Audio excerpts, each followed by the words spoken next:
Hi, I'm Ricky Johnson, and this is The Skinny. From the Fatheads Eyewear Studios in Speedway, Indiana, this is The Skinny. Brought to you by Toyota, Rhino Classifieds, General Tire, and Dream Giveaway. This segment of The Skinny is brought to you by Toyota.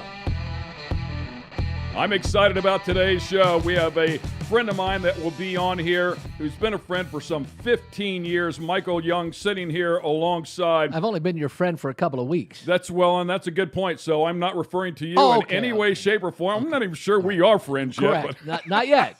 Getting there. We're working on it. We're working on the relationship. Right.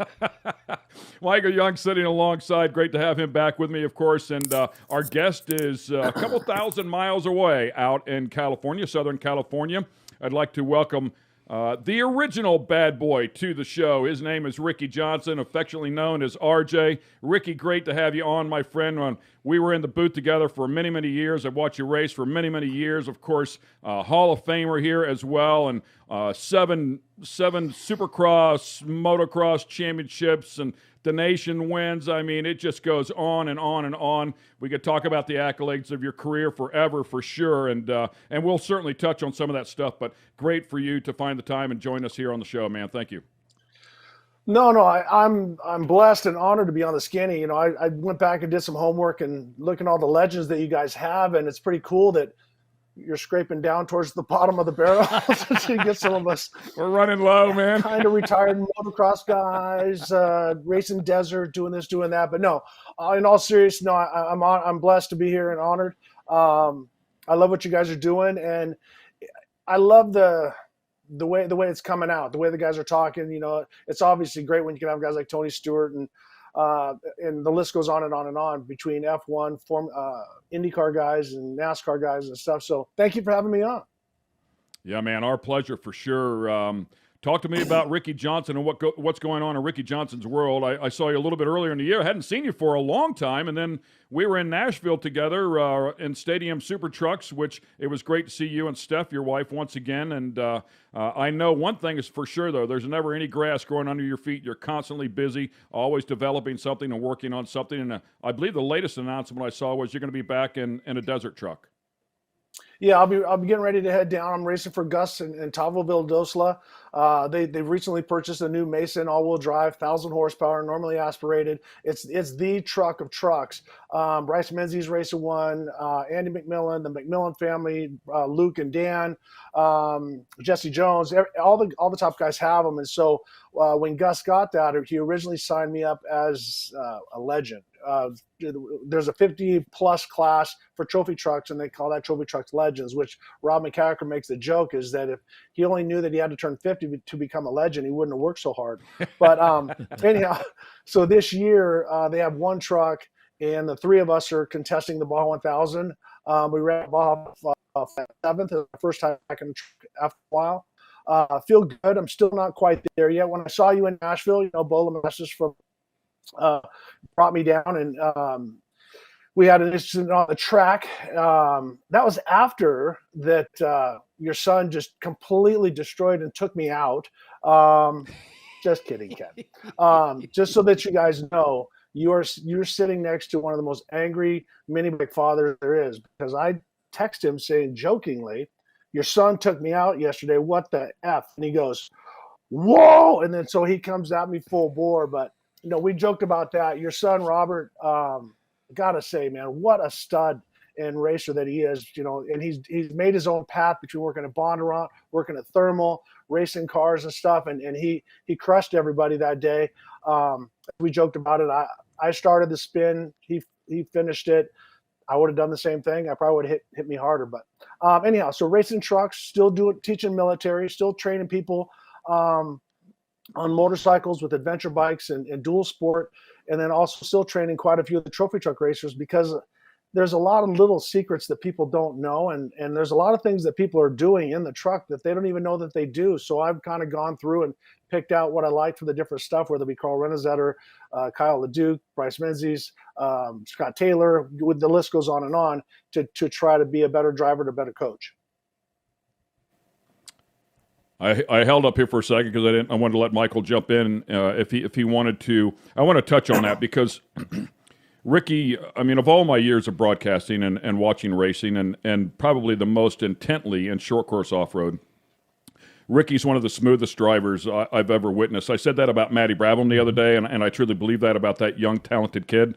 But the first one, or one of the first drivers that I saw where I could actually visually see a difference between him and everybody else was Ricky. And so smooth that almost all the time it seems as though he's going slow. Like it seems like you're going slower than everybody else, but there's never a wasted move, and you constantly pick your way to the front. And I'll follow that up by saying he's also one of the most brilliant coaches, one of the most brilliant teachers, has the patience to work with young, talented drivers, and has a very unique way of bringing his talents forward and explaining how to go about using them. So I think you are truly in a lane of your own. And I mean, listen, man, we're friends for 15 years and we love to bust each other's balls. So, I wouldn't blow the smoke if I didn't think it was true. But I absolutely believe you're in a lane of your own when it comes to your unique ability to not only be smooth and go fast, but then to put it into words and help other people behind you that are coming up through the ranks. Well, thanks, man, because really you can only be the alpha male in racing for so long. I still feel like I'm in decent shape for 57 years old. I'm not falling out of the seat. I got a pretty good regimen to where I'm in great truck driving shape. I'm in terrible motocross racing shape just because my body doesn't work that way anymore. But what I truly enjoy is taking somebody and helping them be better. So my thought is, I'm not better than you, but it doesn't matter what level you are. I feel that I can make you a better driver. Whether it be, are you getting enough rest during the week? Are you training the right way? Are you doing big, long cardio sessions when you should be doing intervals? Whatever it might be, because I've tried everything. I've tried everything from fasting to full meat diets to cycling mega miles to jujitsu to breath coaches and all kinds of stuff. So if I can take one or two things from each thing and then deliver that to the next guy, then I truly enjoy it, because teaching's not for everybody. Teaching is very frustrating because people immediately, especially with racing, they want to come out with their ego, and they want to, I'm better than you. Well, you are faster than me, but you might be a little more consistent or whatever it might be. So my lane, as you said right now, is not to say I'm better than you, but I want to make you better. Ricky, Ken had said you've basically done it all, but going from a rider on two wheels to a driver, the transition, was it as difficult as you potentially anticipated it to be? What was that transition like? And then going from off-roading to stock car racing, was it a gradual transition? What was the most difficult part for you? The most difficult part for me, and I think that you can talk to Juan Montoya or Ricky Carmichael Motocross, and Juan Montoya came from F1 and then IndyCar and stuff like that, is that in NASCAR, in stock car racing, you have to learn the art of the roll, how to flow through and not upset the chassis forward and back and do all that.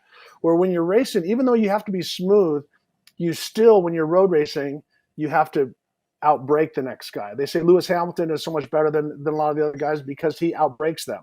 When it comes to motocross, that's where you do all your passing coming into the corner and setting them up and stuff like that. So now go from a thing where you're pushing your braking as hard as you can into the corner to where you have to learn to roll. And I really didn't learn the roll until I was 4 years out of NASCAR. If I was going to train somebody right now, like Haley Deegan is doing phenomenal, I would take her to a track with no guardrails. They have a couple in Wisconsin because Jimmy Johnson and I went there, and I would take the brakes off her car, and I would read her lap times and have her learn how to roll off the gas, roll through the corner, and go as fast as she can, momentum style, because that's different than off-road and braking hard and planting the nose and doing all the different stuff. So for me, it took a little bit of time to figure out the boundaries of the car and where the wheels were compared to a motocross bike, because you have a lane this big. But that wasn't the hard part. It was learning how to be smooth and roll and not be a hammer. Hang on to those thoughts there, Ricky Johnson. We're going to take a quick break here. We'll be right back with a lot more from the original Bad Boy.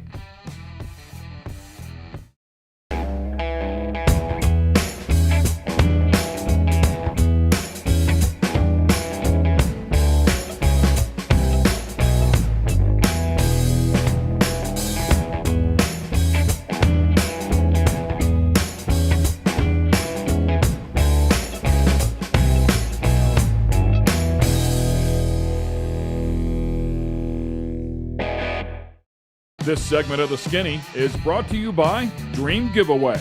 Dream Giveaway has been giving away high-end American muscle cars to raise money for charity since 2007. Dream Giveaway is known for giving away classic and new muscle and paying the federal taxes so the winners don't have to. For $25, you can jump in the game, and part of that goes to charity. You'll have a chance at winning some of the coolest cars on the planet. Check it out at dreamgiveaway.com.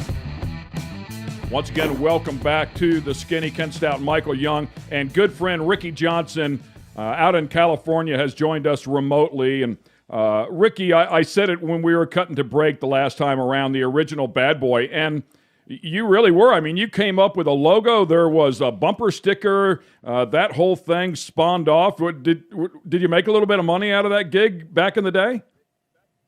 No, didn't make a cent, actually. But Mark and Brian Simo and Beaver Theodorakis did. I didn't come up with the logo. I met the guys in 1984 when they had a company called Life's a Beach, and they were selling shorts out of the back of a pickup truck. There were three guys from Chicago, Mark and Brian Simo and Beaver Theodorakis, a.k.a. Jeff. And we became friends right off the bat, and then they moved to California. So three guys from Chicago started a surf line company, and then they had a motocross guy as one of their main spokesmen. And they went on to sell millions and millions of dollars worth of T-shirts and shorts. And then they came up with one of the artists came up with the bad boy. And that was right when I was doing the spiked hair and the flat tops and stuff like that. So a lot of people assumed that I was the bad boy. I wasn't. I wasn't even the inspiration for it, but I took the image because not like bad, like getting in trouble, going to jail and robbing people and stuff like that, but bad being a tough son of a bitch that's going to fight you tooth and nail all the way to the checkered flag. And that was the bad boy image that I wanted to portray, not a hoodlum. Now, I'll ask you this because I think it took me until 1994, maybe, Ricky. When did you lose the said mullet and or spiked hair? I kept the mullet till like 94. Yeah, I actually dropped it in 1988. I went to a straight flat top, no party in the back. Because for one, I had so much hairspray and Aquanet Super Hold, the pink stuff, to make sure the stuff stayed up high at the club. And the helmet had to be awesome. The inside of that helmet must have been smoking cool. Exactly, a little bit crusty in there. So it was a thing. It was more fun. I wanted to go more function than fashion. So the short haircut worked for me. Hey man, let's talk about a couple of things here. 3 years old, Dad gets you a mini bike. You kick it off. When you're 16 years old, you get your pro license, and 4 years later, you're a 250 national champion. You remember those days? You remember that transition? I remember all of it. I can remember riding the mini bike up and down the street. There's my wife in the background, Steph. Say hi, Beautiful Steph. Hey, Steph. Good morning. Hi, Steph. I love seeing her first thing. When I see her first thing in the morning, I know it's been a good day. It's been a good day. We've been at Denny's late last night. No, I remember when my dad got me the mini bike. I remember, even though I was 3 years old, there's certain moments that, your life is like a picture book album, and there's certain things that changed your life. And I remember sitting on that mini bike, and my dad wasn't a big, we get it for Christmas or birthdays or whatever. If it sparked him, he did it. So he bought the mini bike, brought it home. Obviously there were some words with my mom and that, but started it up, and I rode up and down the street, then started racing mini bikes, and then it was our thing. It was every weekend.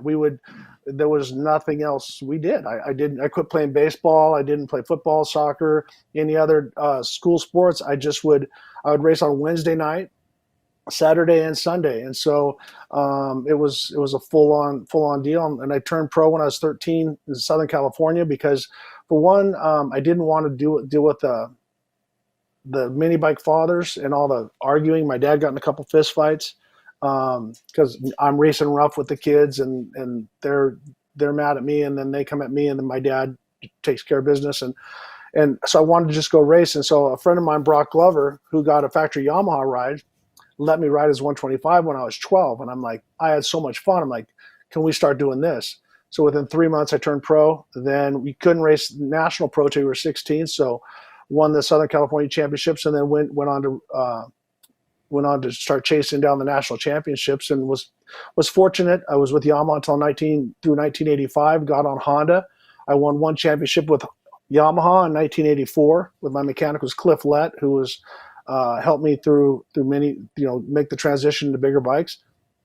I did in 1986. I was at the right team, the right mechanic, the right bike, the right everything, and we got 2 championships per year. So 86 was Supercross and 250, second in the 500 outdoor. Motocross the Nations, Tokyo Supercross, Japan Supercross. I mean, just had the most stellar year of my life. And then David Bailey gets paralyzed at the opening round, not opening round, but a warm-up race in 87. And he was my teammate, which was the smoothest rider, probably the best rider, one of the best riders of all time. And he got paralyzed. And so that year I lost the Supercross championship to Jeff Ward and got second, and then won the 500 and 250 outdoor, won the Nations again. And so that went on through 1988. And then in 1989, I had a big injury, and it all came to a screeching halt, but zero regrets. What was that moment like when 5-time world champ Roger DeCoster comes over and says, "Hey man, we'd like to take you away from Yamaha and put you on Honda"? I mean, here you are, you're a kid, and you already have manufacturers coming at you. Big decisions. Yeah, it was. But so here's what happened: is Kawasaki had been hounding me all year long in 1985, and Yamaha made some decisions that I didn't like. I loved everybody at Yamaha. It was like a family. I was there since I was 12 years old, and I didn't want to leave, but the upper management and the different stuff, they weren't giving me the equipment that I needed, and they weren't putting in the work as hard as I felt that Brock Lever and myself were. And so I wanted to make a switch. Well, in 85, Kawasaki brought their works bike down. They let me try it. We were going to sign, do all the different stuff. Ronnie Lachine has a situation in Japan. He gets fired from Honda. Ronnie was 2 years younger than me, so they went with the younger rider. And so I was all set to go sign with Kawasaki. No one knew this. Except Kawasaki. Kawasaki team manager Roy Turner calls me, says, "We signed Ronnie." I said, "I already heard," because we lived in the same neighborhood, so everybody knows everything, down in El Cajon, California. And so I go, well, I guess I'm just going to sign with Yamaha. So it's a Tuesday. I'm supposed to go sign with Yamaha on a Wednesday. Roger DeCoster calls and says, "Hey, would you consider riding for us?" I said, "If I can try the bike, yes." So he said, "When?" I said, "Tomorrow." So I called Yamaha, said I can't make it up to sign. I went up, tested the bike, and it was unbelievable. I didn't get to race that works bike. That was the Super Bitcher one with the low tank and carbon fiber. It was the most unbelievable bike I think ever built. But it wasn't just the bike that did it. It was the effort of Dave Arnold, the team manager, Roger DeCoster, who was kind of looking over everything, the Showa guys, the motor guys, everything. Honda had the attitude that we'll give you everything that you need to win. You just have to go do it. And so that's what it did. I signed for $100,000 less. I'll be honest with you, I signed for $125,000, but I had a huge bonus schedule that if I won the Supercross or I won any championship, it was a $100,000 bonus. It was $10,000 per race win during the season. And then if each championship that I won, they would bump my salary $50,000 for the following year. So me being the arrogant puke that I am, I thought, well, I'll bump my salary every year $50,000 because I'm going to win every race. But when you're racing against guys like Jeff Ward and Johnny O'Mara, David Bailey, you don't win every race. 21 years old, making $125,000 a year back in the mid to late 80s, dude. I mean, how do you keep things under control when you're 21 years old? First of all, you're making these huge decisions, and clearly made the correct ones. That's outstanding. But to hand a 21-year-old access to $125,000 back in that day, I mean, that had to be like $500,000, man. How did you not just party yourself to death? Well, I was fortunate. So a couple things, sometimes out of uncomfortable situations become blessings. And when it's bad, you don't know it's good, but it is going to be. So anyhow, when I first started, my parents were managing my money and my dad was negotiating for me. And my dad was a real hard ass. I mean, just very black and white and the way it is. And my mom was just this sweet woman that grew up in Bismarck, North Dakota, that didn't graduate high school, but so she's doing she's the bookkeeper for my dad and all the different stuff. Now all of a sudden she's managing $100 and some $1,000. This is more money than either of them have ever seen. Well, it got uncomfortable and I had to make the break, which is one of the hardest things I've ever done. Mom and Dad, I don't want you in my business anymore, because I would race and my dad would fill out, my bonus things. And if I got second place, I'd call him from the airport, because he didn't have cell phones back then. And he'd start chewing my ass out. Do you know how much money you lost? And you do the math. You lost this from Bell. You lost this from Fox. You lost this from Alpine Star, blah, blah, down the list. And I'm like, you know what? I want my parents back. So I made a break from them, and I was blessed to meet a guy named Dave Stevenson, who was an accountant for JT Racing, the clothing line at the time, but he also helped Brock. And so I didn't think about money. The money when I negotiated all the different stuff was just a number. I didn't attach myself to it like, ooh, I got this money, I'm going to go buy a car, or I'm going to go buy. I thought about it. Don't get me wrong. I wanted to do it, but I would come home, give Dave the money. Dave would give me a certain amount of money to piss away on records and go into fast food restaurants or whatever I wanted to do. So I never worried about money. And the plan when we first started was, the whole goal was to make $1 million cash, put it into bonds, because back then you could get bonds and they were like 5 or 6 years and they were like 13, 14, 17%. So you were like, perfect. I could just live on the interest and go my way. Well, the bond market took a crap. Everything changed and the cost of living went through the moon. So I did good when it came to earning money, but not to live. That's why I continue to work. Not that I'm broke, but I enjoy working and I want to enjoy other things. We're going to take another quick break here. We have plenty more to go with Ricky Johnson, who has joined us from Southern California here on The Skinny. We'll be right back. This segment of The Skinny has been brought to you by General Tire. It's more than just a slogan. Anywhere is possible with General Tire. General Tire's Grabber X3 Mud Terrain tire offers aggressive styling and is engineered for durability with innovative performance features that are ready to carry you through extreme mud, dirt, and rock-covered terrain. For extreme traction that's ready for anything and rugged styling to match, look no further than the Grabber X3. Make your anywhere possible by visiting GeneralTire.com today.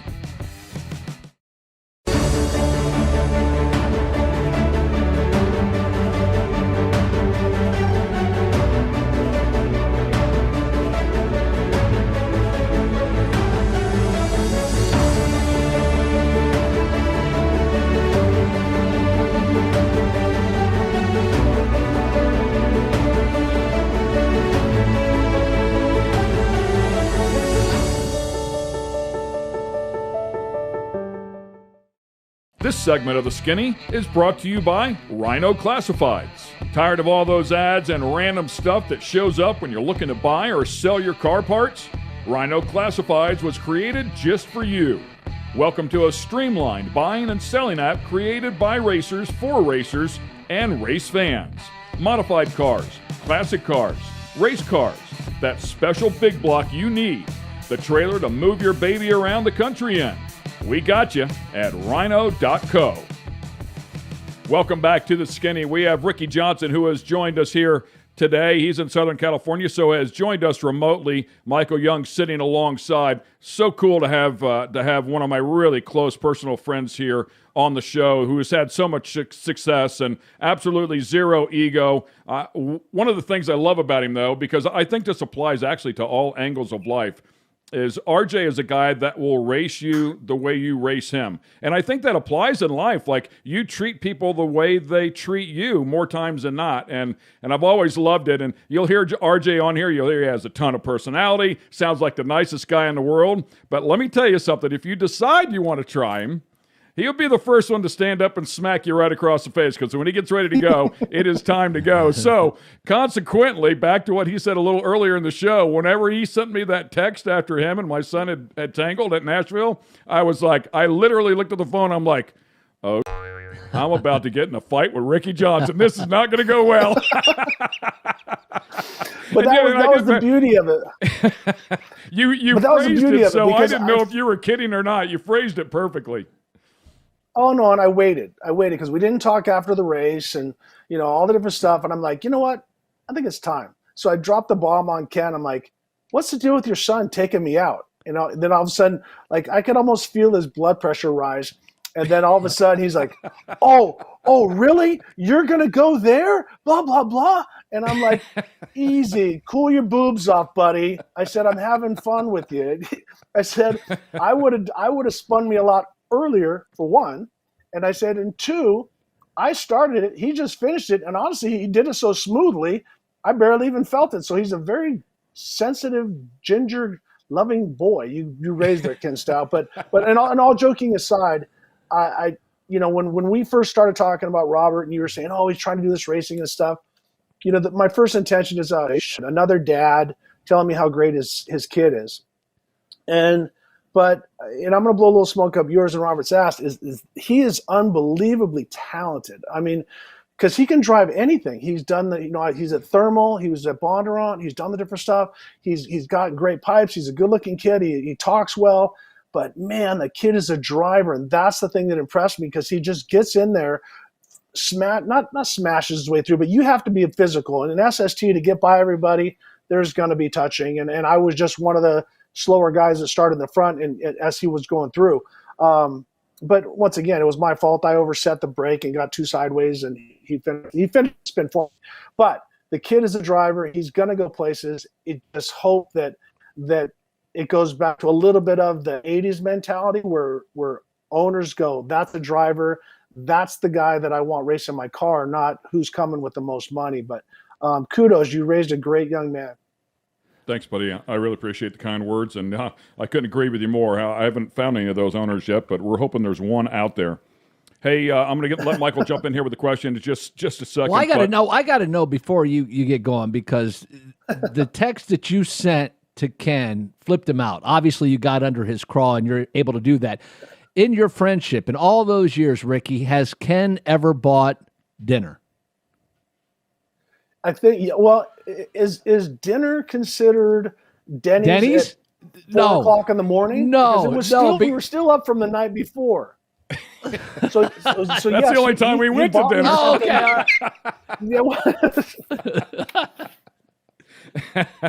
It was great stuff. I will tell you, when he sent that text, I did the same thing. We read the text. I literally looked at it. I'm like, oh, boy, here we go. And I show it to Robert, and Robert's like, are you serious? Does he really think I did that? I mean, so we paused for a while. We talked about it for a while, and we're like, I don't know, man. I don't know if he's serious or if he's joking, because we had literally had a conversation about the incident before you ever sent the text. And I said, there's no way Ricky's upset about it. I said, that's exactly what Ricky would have done had the tables been turned. I mean, I've watched the guy race for 15 years, man, and short course, you know, so I knew exactly what he would do. But then when I got that text, man, he took it the whole other direction. I'm like, oh my God, I can't believe it, man. Here we go.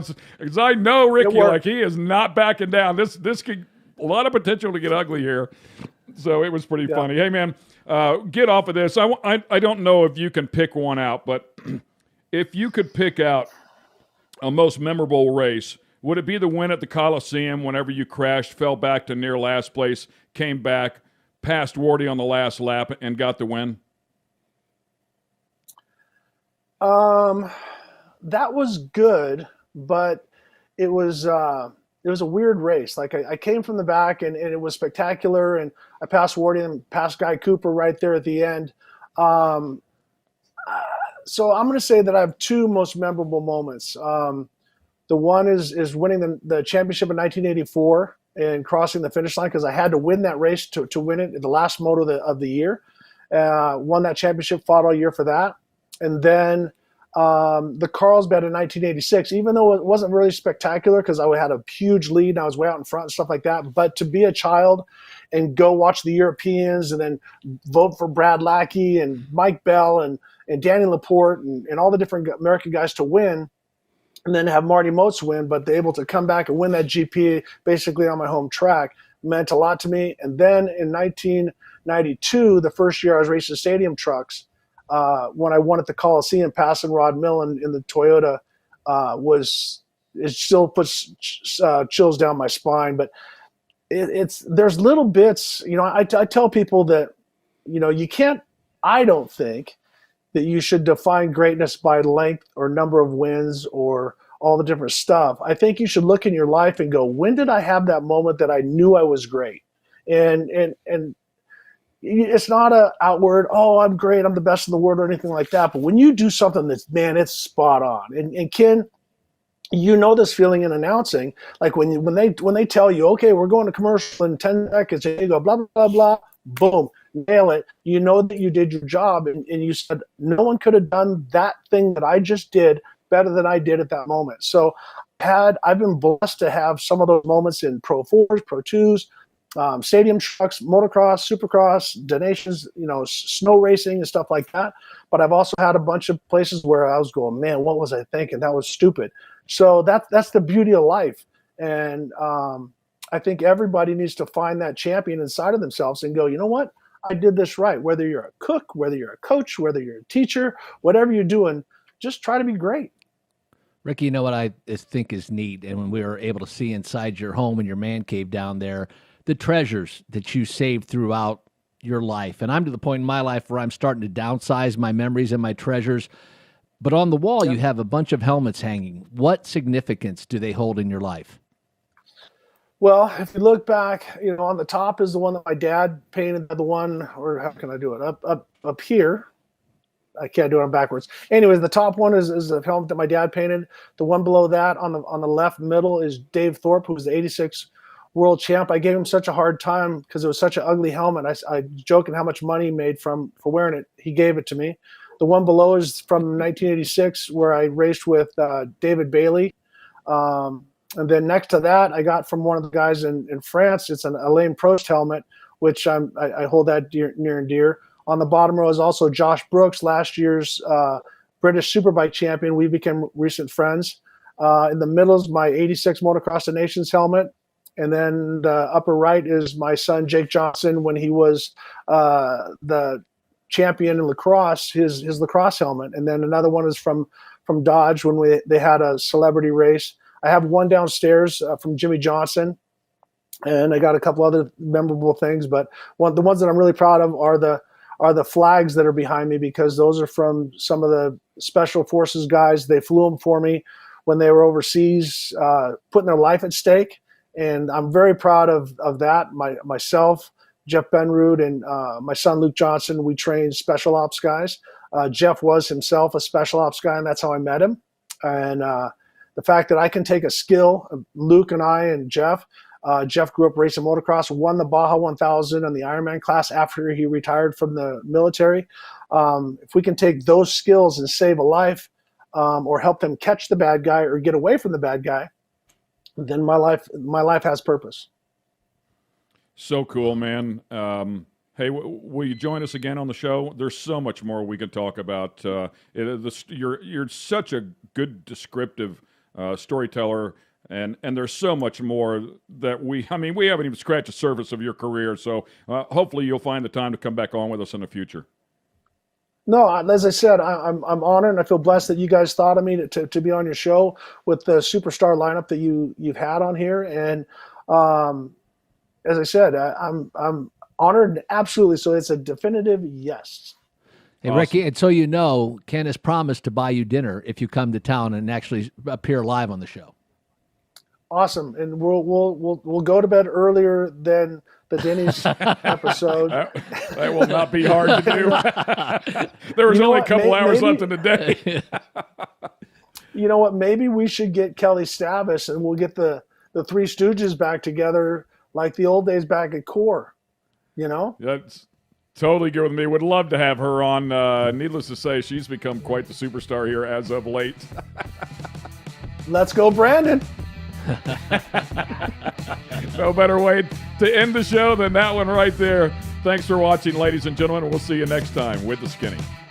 Thanks for being with us here on The Skinny. This episode has been brought to you by Toyota, Rhino Classifieds, Dream Giveaway, and General Tire. For the latest in sunglasses, optical frames, accessories, and apparel, be sure to check out fatheads.com. That's Fatheads with a Z.